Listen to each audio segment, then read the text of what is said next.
বাংলাদেশে বর্তমানে অস্থির পরিস্থিতি। নয়া অন্তর্বর্তীকালীন সরকার চলছে। প্রধানমন্ত্রী পদে ইস্তফা দিয়ে দেশ ছেড়েছেন। শোনা যাচ্ছে যে তিনি পালিয়ে ইন্ডিয়ায় আত্মগোপন করে রয়েছেন। আর এই অবস্থায় শেখ হাসিনা যাতে অন্য কোনো দেশে আর পালাতে না পারেন সেজন্য তারা পালানোর সমস্ত পথ বন্ধ করে দিল ইউনূস সরকার। শেখ হাসিনার কূটনৈতিক পাসপোর্ট এবার বাতিল করার সিদ্ধান্ত নিল বাংলাদেশের অন্তর্বর্তী সরকার। পাসপোর্ট বাতিল হচ্ছে হাসিনা সরকারের মন্ত্রী, প্রতিমন্ত্রী, এমনকি সাংসদদেরও। এই বিষয়ে নির্দেশিকাও জারি করা হয়েছে। এর পেছনে কি তাহলে বড় কোনো ষড়যন্ত্র রয়েছে? প্রশ্নটা কিন্তু দানা বেঁধেছে। দেশ ছাড়ার পর থেকেই শেখ হাসিনা এখনো পর্যন্ত ভারতেই রয়েছেন। যতদূর জানা যাচ্ছে, দিল্লির উপকণ্ঠে একটা আধা সামরিক বাহিনীর অতিথি নিবাসে দুই বোনকে একসঙ্গে রাখা হয়েছে। তবে এই মুহূর্তে তাদের ঠিকানা কি সেটা সরকারিভাবে কখনোই প্রকাশ করা হয়নি। শেখ হাসিনা কোনো বিশেষ ভিসায় ভারতে অবস্থান করছেন নাকি তাকে রাজনৈতিক আশ্রয় দেওয়া হয়েছে, এ ব্যাপারে আনুষ্ঠানিকভাবে ইন্ডিয়া সরকার এখনো পর্যন্ত একটা শব্দও খরচ করেনি। যে পাসপোর্টের জেরে শেখ হাসিনা ভারতে রয়েছেন, কি সেই পাসপোর্ট? এবার সংক্ষেপে সেটাই আপনাদের বলবো। ডিপ্লোম্যাটিক পাসপোর্ট, বা যাকে চলতি ভাষায় লাল পাসপোর্ট বলছেন কেউ কেউ। লাল পাসপোর্ট হলো প্রধানমন্ত্রী পদে ইস্তফা দেবার পরে এই পাসপোর্টের জোরেই ভারতে চলে আসতে পেরেছিলেন হাসিনা। ডিপ্লোম্যাটিক পাসপোর্টের জেরে তিনি কোনো ভিসা ছাড়াই ৪৫ দিন ভারতে থাকতে পারবেন, কিন্তু তার সেই পাসপোর্ট বাতিল করা হয়েছে। সরকারি সূত্রে জানা গিয়েছে, বাংলাদেশের প্রধানমন্ত্রী হিসেবে শেখ হাসিনার যে কূটনৈতিক পাসপোর্ট রয়েছে তা এখনো বৈধ বলেই শেখ হাসিনাকে বিনা চিন্তায় রাখতে পেরেছে ভারত সরকার। কূটনৈতিক পাসপোর্টের সুবাদে শেখ হাসিনা কোনো ভিসা ছাড়াই ১.৫ মাস পর্যন্ত ভারতে থাকতে পারেন। এই সময়ের মধ্যে কূটনৈতিক পাসপোর্ট বাতিল না করা হলে আইনগতভাবে হাসিনাকে ভারতে রাখতে কোনো বাধা ছিল না। তার জন্য ভারতকে আলাদা করে কোনো ব্যবস্থাও নিতে হতো না। ২০১৮ সালে শেখ হাসিনা ও নরেন্দ্র মোদী সরকার এই বিষয়ে এক সংশোধিত ভ্রমণ ব্যবস্থা চুক্তি স্বাক্ষর করেছিলেন।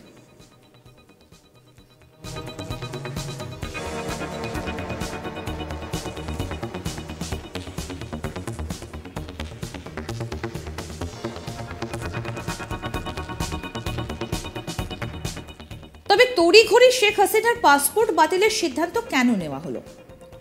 বাংলাদেশের সুরক্ষা সেবা বিভাগের অতিরিক্ত সচিব মোহাম্মদ আলী রেজা সিদ্দিকী জানিয়েছেন, কূটনৈতিক পাসপোর্ট পাওয়ার যোগ্যতা যাদের আছে তারা যদি সেই পদে না থাকেন, প্রধানমন্ত্রী সহ মন্ত্রিসভার সদস্য, সাংসদ সদস্য, প্রধানমন্ত্রীর যে উপদেষ্টারা ছিলেন যারা এখন নেই, তাদের কূটনৈতিক পাসপোর্ট বাতিল হবে।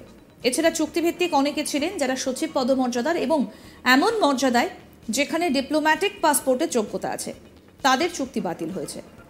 অনেক সচিবকে বাধ্যতামূলক অবসরে পাঠানো হয়েছে। তেমন ক্যাটাগরির যারা ডিপ্লোম্যাটিক পাসপোর্ট নিয়েছেন এবং বর্তমানে ওই পদে নেই, পাসপোর্টগুলি সিস্টেম থেকে মুছে ফেলতে হবে। যদি কেউ পাসপোর্ট ফিরিয়ে দেন তাহলে তো হয়েই গেল, কিন্তু যদি ফিরিয়ে না দেন, সেই কারণে আমরা এই সিদ্ধান্ত নিয়েছি যাতে ফিরিয়ে না দিলেও পাসপোর্ট কার্যকরী না থাকে। এই বিষয়ে বিএনপি নেতা কি বলছেন শোনাবো। শেখ পরিবারের সর্বশেষ রানী যিনি ছিলেন, তিনি এখন পলাতক অবস্থায় জীবনযাপন করছেন দিল্লিতে, এবং তিনি কোন স্ট্যাটাসে আছেন এটা নিয়ে যথেষ্ট সন্দেহ সংশয় আছে আমাদের নাগরিক সমাজে।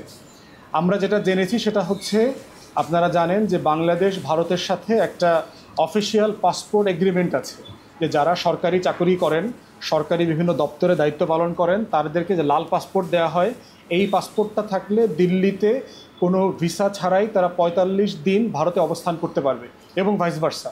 ভারতীয়রাও তাই, বাংলাদেশে কোনো ভিসা ছাড়া ৪৫ দিন তারা অবস্থান করতে পারবে। তো সেই সুযোগটা নিয়ে ভারতে সাবেক প্রধানমন্ত্রী এবং অবৈধ অনির্বাচিত যে ফ্যাসিবাদী প্রধানমন্ত্রী ছিল, সে ভারতে অবস্থান করছে, যাকে দেশের মানুষ গণ অভ্যুত্থানের মাধ্যমে গণভবন থেকে তাড়া করে পালাতে বাধ্য করেছে, তার পাসপোর্ট বাতিল করার দাবি করছি। তাকে কোনোভাবে রাষ্ট্রের কোনো সুযোগ সুবিধা এবং তার পরিবারকে রাষ্ট্রের কোনো সুযোগ সুবিধা, স্পেশাল প্রিভিলেজ দেয়া যাবে না। এইটা অন্যায্য। এটা গণ অভ্যুত্থানের যে স্পিরিট, নতুন করে দেশ স্বাধীন করবার যে স্পিরিট, তার সাথে সাংঘর্ষিক। তারপরে ভারতের সাথে এটা সিরিয়াসলি রেজ করতে হবে যে যার বিরুদ্ধে বাংলাদেশের শত শত মানবতা লঙ্ঘন, মানবতার বিরোধী অপরাধের মামলা হয়েছে, গুম, খুন, হত্যার মামলা হয়েছে, এমন একজন আসামিকে পলাতক অবস্থায় দিল্লি কিভাবে আশ্রয় দেয়? তাদের সাথে আমাদের যে রাষ্ট্রীয় সম্পর্ক, এটা এই রাষ্ট্রীয় সম্পর্ককে সামনে এগিয়ে নেবার জন্য এটা সহায়ক না। তাই বাংলাদেশের পররাষ্ট্র বিষয়ক উপদেষ্টা যিনি আছেন তাকে বলছি, আপনি শক্তভাবে এই বিষয়টা দিল্লির সাথে রেজ করেন এবং দেশবাসীর যে স্পিরিট, গণ অভ্যুত্থানের স্পিরিট, এই স্পিরিটের সাথে আপনারা কাজ করবেন বলে আমরা আশা করছি। আমরা ইতিমধ্যে দেখতে পেয়েছি যে সীমান্তে বিজিবির হাতে 5 জন চোরাকারবারি, ভারতীয় চোরাকারবারি ধরা পড়েছে। তো বাংলাদেশে আমরা একটা মানবতার পরিচয় দিতে চাই যে বিএসএফ যেটা করে, যে কোনো সিভিল ক্যাটল ট্রেডার যারা আছে, যারা গরুর ব্যবসা করে, অবৈধ ব্যবসা করে, তাদেরকে তারা খুন করে মেরে ফেলে। আমরা বিএসএফকে মনে করায় দিতে চাচ্ছি যে এটা একটা নতুন সময়। বিজিবিকেও বলছি যে নত জানুতা পরিহার করে স্বাধীন বাংলাদেশের মতো আচরণ করবেন, সম্মানের সাথে, মর্যাদার সাথে। এর মানে এটা না যে আপনি একটা, যিনি আপনাকে প্রতি অস্ত্র তাক করে নাই, গরু ব্যবসা করে, অবৈধভাবে আপনার ইয়াবা ফেন্সিডিলের ব্যবসা করে, তাকে আপনি গুলি করে মারবেন, সেটা না। কিন্তু প্রশ্ন হচ্ছে আইনগতভাবে শক্ত অবস্থান নিতে হবে। এই অবস্থানও নিতে হবে বাংলাদেশের কোনো নাগরিককে যদি বিএসএফ দুঃসাহস করে গুলি চালিয়ে হত্যা করার, সেটার জন্য ন্যায্য জবাব বিজিবি দেয়। এটাই গণ অভ্যুত্থানের স্পিরিট এবং আমরা বিজিবি লিডারশিপকে বলবো যে আপনারা এই স্পিরিটের খেলাফ করবেন না। শত শত হাজার হাজার মানুষ যে কারণে রক্ত দিয়েছে, এই রক্তের সাথে গাদ্দারি করবেন না, কিন্তু অন্যায্য কোনো আচরণ করা যাবে না। আন্তর্জাতিক যে সীমান্ত আইন আছে, বাংলাদেশের সাথে ভারতের যে চুক্তি আছে, প্রত্যেকটা চুক্তিকে সম্মান দেখিয়ে এই ন্যায্যতার আচরণ করতে হবে, কিন্তু কোনো অন্যায্য আচরণ মেনে নেওয়া যাবে না। পাসপোর্ট নিয়ে গত 1 বছর আগে শেখ হাসিনা এক অনুষ্ঠানে কি বলেছিলেন, এবার সেটা শোনাবো আপনাদের।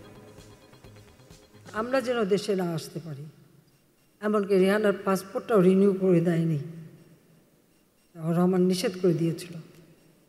6 বছর ছিলাম বিদেশে। এরপর আওয়ামী লীগ যখন আমাকে সভাপতি নির্বাচিত করে, আওয়ামী লীগের নেতৃবৃন্দ এবং বাংলাদেশের জনগণ তারা যে তখনও শোষিত, বঞ্চিত। কারণ 75 সাল থেকে প্রতি রাতে বাংলাদেশে কারফিউ ছিল, এটা হয়তো অনেকেই জানেন না। প্রতি রাতে রাত 11টা থেকে সকাল 6টা পর্যন্ত কারফিউ, স্বাভাবিক চলাফেরা বন্ধ।